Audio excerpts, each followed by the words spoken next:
हाँ जी दोस्तों, नमस्ते सबको। तो मैं हूँ आपका अपना भाई योगेंद्र राठौड़। लेके आ गया हूँ आप लोगों के लिए आज एक और काफ़ी इन्फॉर्मेटिव वीडियो। तो कोशिश करें वीडियो को आप पूरा एंड तक ज़रूर देखें ताकि जो चीज़ें मैं आपको समझाना चाहता हूँ वो आपके समझ में आए।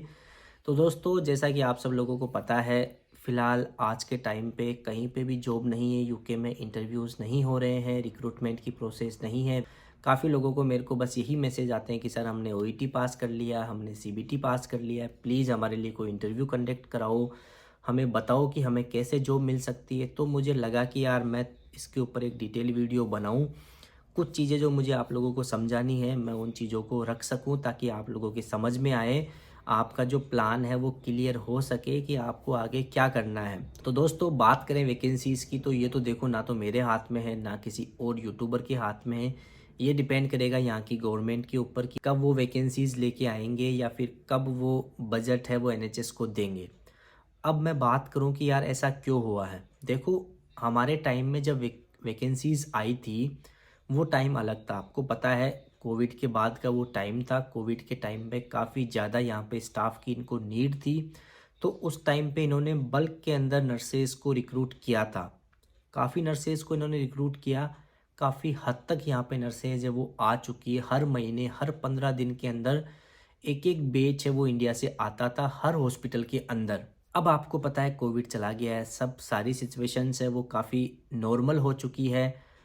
हो सकता है आने वाले टाइम में जिस हिसाब से या जिस स्पीड से इन्होंने वैकेंसीज़ ली थी पहले, उस हिसाब से ना लें। थोड़ा अपना क्राइटेरिया वो चेंज करें या फिर जो रेशियो है वो कम करें। हालांकि अभी भी इनको नर्सेज़ की काफ़ी ज़्यादा नीड है।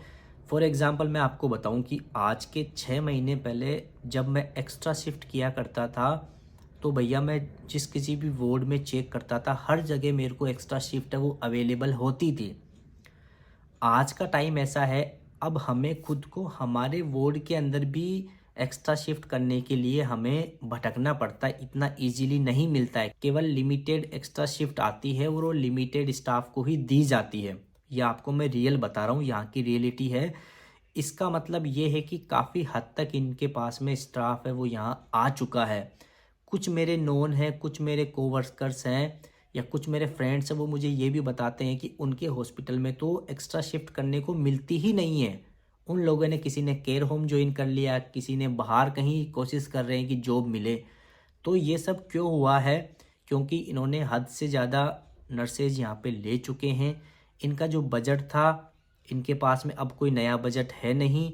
जितना बजट था उससे ज़्यादा इन्होंने यहाँ पैसा खर्च कर दिया है। आप सब लोगों को पता है, मैं हमेशा बोलता हूँ कि एक नर्स जब अपनी कंट्री से यहाँ पे आती है तो उस पर कम से कम 5 से 7 लाख रुपए का खर्चा होता है। तो अब ये जब दोबारा नए नर्सेज को इंडिया से लेंगे या किसी भी कंट्री से लेंगे तो भैया इनको पहले अच्छा खासा बजट है वो इनकी गवर्नमेंट से लेना पड़ेगा। तो ये टोटली डिपेंड करेगा यहाँ की गवर्नमेंट पे कि वो कब इनको बजट देते हैं, तो कब वो जॉब आएगी अभी किसी को कुछ भी आइडिया नहीं है किसी भी हद तक। फिर मैं अगर दूसरी चीज़ आप लोगों के सामने रखूँ, यहाँ पे जो एजेंसी नर्सेज थी उनके पास में पहले काफ़ी काम हुआ करता था। आज की सिचुएशन ये है, मेरे इमरजेंसी डिपार्टमेंट के अंदर दो मेरे कोवर्कर्स हैं जो एज एजेंसी नर्स काम किया करते थे, लेकिन उनको अब वहाँ पे शिफ्ट है वो नहीं मिलती। इसीलिए उन्होंने पार्ट टाइम हॉस्पिटल फिर से ज्वाइन कर लिया ताकि एटलीस्ट वो अपना खर्चा है वो चला सके। रियल बात बता रहा हूँ मैं आपको, ये चीज़ है ना। तो अब यार क्या करना है? देखो, टेंशन तो होगी उन बच्चों को जिन्होंने सीबीटी या ओईटी पास करके बैठे हैं, या जिन बच्चों का ड्रीम है कि मुझे यूके जाना है, तो उनको टेंशन तो होगी यार, है ना। ये तो एक नॉर्मल प्रोसेस है। लेकिन अब मैं अपना क्या पॉइंट ऑफ व्यू आप लोगों के सामने रखना चाहता हूँ। तो दोस्तों, क्या चीज़ मैं आपको बताना चाहता हूँ कि लोग यूके में क्यों आए ज़्यादा। अगर आप हर कंट्री से कंपेयर करके देखते हो तो सबसे ज़्यादा जो नर्सेज है वो यूके के अंदर ही आती है। उसका रीज़न क्या था? उसका रीज़न ये था, एक तो जो यूके का प्रोसेस था काफ़ी इजी था, काफ़ी फास्ट प्रोसेस था। 3 से 4 महीने के अंदर आप यूके आ सकते थे। प्लस ओईटी के अंदर भी आपको 3 में भी 1 में सी प्लस चाहिए था। प्लस आपका डॉक्यूमेंटेशन भी इतने अच्छे से चेक नहीं होता था। एक्सपीरियंस की बात करें तो कहीं कहीं पे फ्रेशर्स को भी जॉब मिली है, किसी के पास 3 मंथ का एक्सपीरियंस था, 6 मंथ का था, उनको भी जॉब मिली है। तो ये सारे पॉइंट्स की वजह से ज़्यादातर नर्सेज यूके आती थी। लेकिन अगर आज की बात करें तो भैया जॉब नहीं है। तो अब आप लोग क्या कर सकते हो, अदर कंट्री की अगर मैं बात करूं, चाहे वो आयरलैंड हो, चाहे वो न्यूजीलैंड हो, ऑस्ट्रेलिया हो, यूएस हो, अमेरिका हो, हर कंट्री का अपना अलग प्रोसेस है। लेकिन सबसे कॉमन चीज़ ये है उन कंट्रीज़ के अंदर कि आपको भैया एक्सपीरियंस मिनिमम 2 से 3 साल का आपके पास होना चाहिए। तो अब आप सोचो कि एक्सपीरियंस की कितनी ज़्यादा वैल्यू है। आप किसी भी फॉरेन कंट्री में जाते हो, एक्सेप्ट यूके, यूके में था कि कम से कम एक्सपीरियंस वालों को भी ले लिया जाता था। अब मैं आपको ये चीज़ क्यों बता रहा हूँ, मैं इस पे फोकस क्यों कर रहा हूँ कि देखो दोस्तों, आपने ओईटी पास कर ली, सीबीटी पास कर लिया, बच्चों के पास में जॉब नहीं है, स्पेशली उन बच्चों के पास में जिनके पास में एक्सपीरियंस नहीं है। तो आप सोचो कि एक्सपीरियंस की कितनी ज़्यादा वैल्यू है।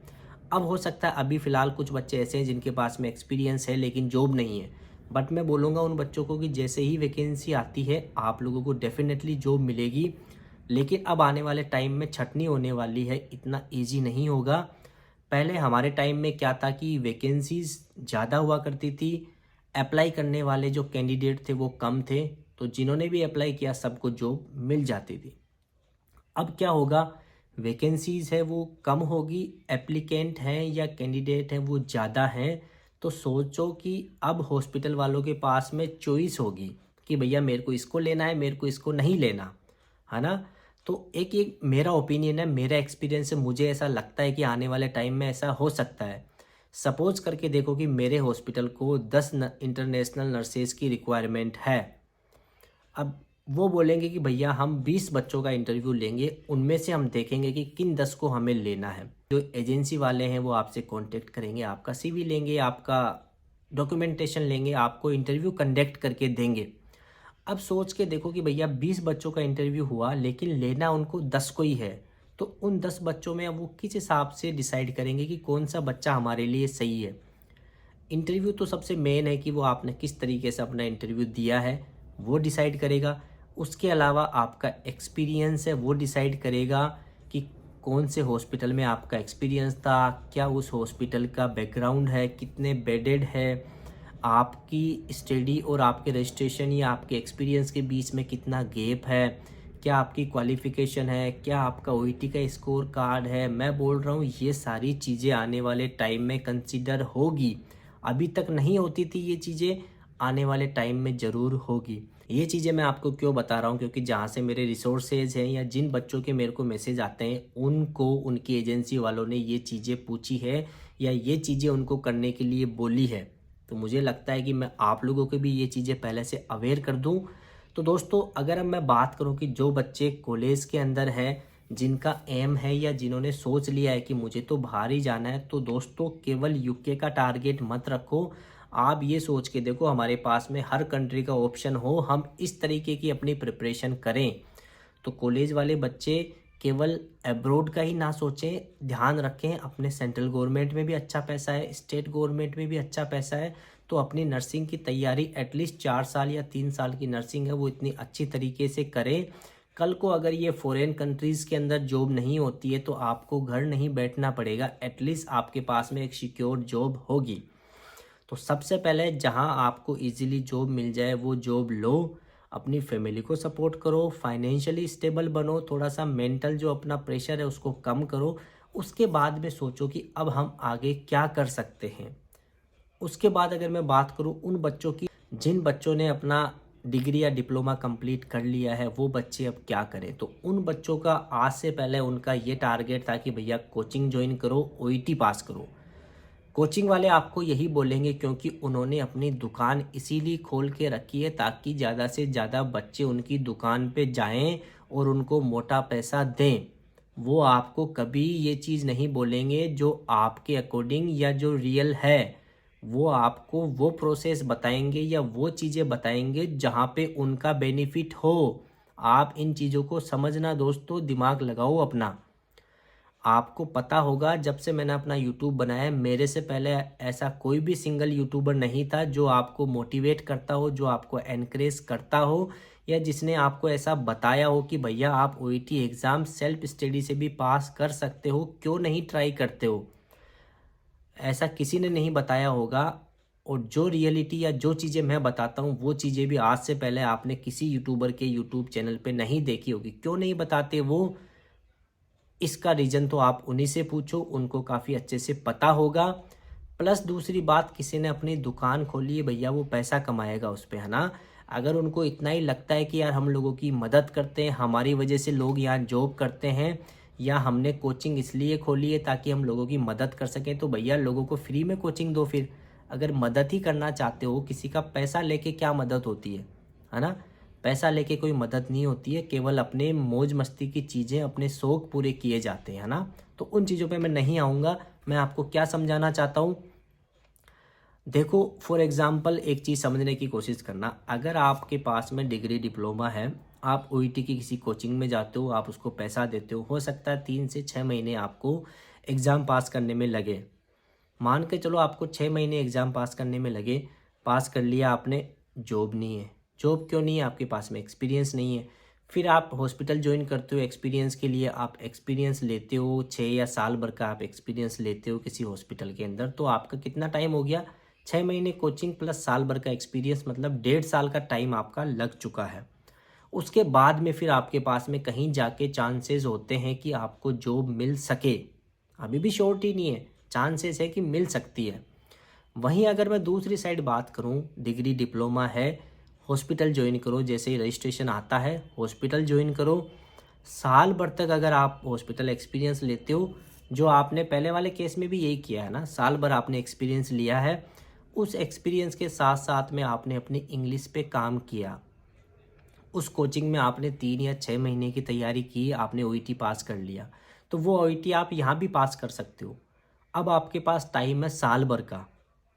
साल भर तक अगर आप डेली इस इंग्लिश को अपने मुंह पे लेके आओगे ना, इतनी अच्छी आपकी इंग्लिश हो सकती है, ना तो आपको किसी कोचिंग वाले के पास जाना पड़ेगा, ना आपको 2-2 3-3 बार अपना पैसा है वो वेस्ट करना पड़ेगा। क्योंकि आज का टाइम ऐसा है, टाइम तो पहले भी यही था कि एक्सपीरियंस काफ़ी ज़्यादा मस्ट था, अब का टाइम और भी ज़्यादा मस्ट होने वाला है। तो क्यों ना हम पहले एक्सपीरियंस पे फोकस करें, साथ साथ में अपनी इंग्लिश पे काम करो। यार साल 1.5 साल 2 साल जब आप एक्सपीरियंस लेते हो और अपनी इंग्लिश पे काम करते हो, तो फिर वो 3 महीने की कोचिंग क्या है आपके सामने, कुछ भी नहीं है। मैं बता रहा हूँ इतनी अच्छी इंग्लिश कर सकते हो। कोशिश करो कि मैं चारों मॉड्यूल के अंदर बी लेके आऊँ, ताकि मेरे पास में हर कंट्री का ऑप्शन है वो अवेलेबल हो। ज़रूरी नहीं है यूके में जॉब हो सकता है यूके में जॉब हो ही ना। इसका मतलब ये थोड़ी आप अपने घर ही बैठे रहोगे, दूसरी कंट्री के लिए ट्राई करो। जब हम आए थे हमारे लिए सबसे ईजी ये था, इसलिए हम यहाँ पे आ गए। अगर मेरे को रियल में बाहर ही जाना होता, यूके में जॉब नहीं होती, तो मैं दूसरी कंट्री के लिए अप्लाई करता। आज मैं यूके के अंदर बैठा हूँ, अगर मुझे कहीं दूसरी कंट्री में ज़्यादा पैसा मिलता है, मुझे लगता है यार ये कंट्री मेरे लिए ज़्यादा अच्छी है, तो मैं हो सकता है वहाँ पे चला जाऊँ। बट एटलीस्ट आज एक सिक्योर जॉब तो है मेरे पास में। तो आप भी अपने आप को उस अकॉर्डिंग प्रिपेयर करो। एटलीस्ट छोटी मोटी आपको जहाँ जॉब मिले एक जॉब लो, फाइनेंशियली स्टेबल हो, थोड़ा सा अपने पेरेंट्स को भी सुकून दो, उनको भी लगे यार बेटा कुछ जॉब कर रहा है अपना। उसके साथ साथ में अपनी प्रिपरेशन है वो ध्यान रखो। इतना कोई टफ नहीं है, 6 या 8 घंटे की ड्यूटी होती है इंडिया के अंदर, आप अपनी प्रिपरेशन है, अपनी तैयारी है वो कंटिन्यू कर सकते हो। तो ये सब बहाने होते हैं कि साहब हमसे तैयारी नहीं हो पाती, या फिर हमारी जॉब के साथ साथ हम अपने आप को टाइम नहीं दे पाते हैं। भैया आने वाला टाइम ऐसा ही होने वाला है। तो आप लोगों को डिसाइड करना है आपको किस तरीके से अपनी प्रिपरेशन करनी है, अपने प्रोसेस के अंदर किस चीज़ को आपको ज़्यादा प्रायोरिटी देनी है। ओईटी तो है ही, ओईटी के साथ साथ में आने वाले टाइम पे एक्सपीरियंस की भी काफ़ी ज़्यादा वैल्यू होने वाली है। और एक्सपीरियंस भी कोई छोटा मोटा नहीं भैया, हो सकता है अच्छे अच्छे हॉस्पिटल्स का एक्सपीरियंस आपके लिए नीडेड होगा, मस्ट होगा। तो इन चीज़ों का आप ज़रूर ध्यान रखें। प्लस अगर मैं दूसरी चीज़ की बात करूं, अगर मैं आपको कुछ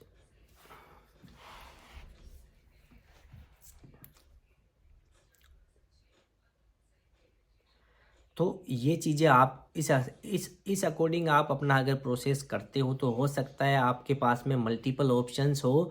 अगर एक कंट्री के अंदर अगर वैकेंसी नहीं हो, तो आप दूसरी कंट्री के लिए एलिजिबल हो सकते हो, अगर आप इस तरीके से अपना प्रोसेस करते हो। प्लस आपके पास में इंडिया में भी जॉब के ऑप्शंस होंगे, आप केवल ऐसे ही बैठे नहीं रहोगे कि कब यूके में जॉब आए। तो दोस्तों मैं आप सब लोगों को यही बोलूँगा, वैकेंसी नहीं है अभी तो एटलीस्ट आप अपना एक्सपीरियंस एक अच्छे हॉस्पिटल में एक अच्छा एक्सपीरियंस लो, पैसा भी आएगा, अपनी फैमिली को भी थोड़ा सा सपोर्ट मिलेगा, फाइनेंशियली आप भी अपने आप को थोड़ा स्ट्रॉन्ग फील करोगे।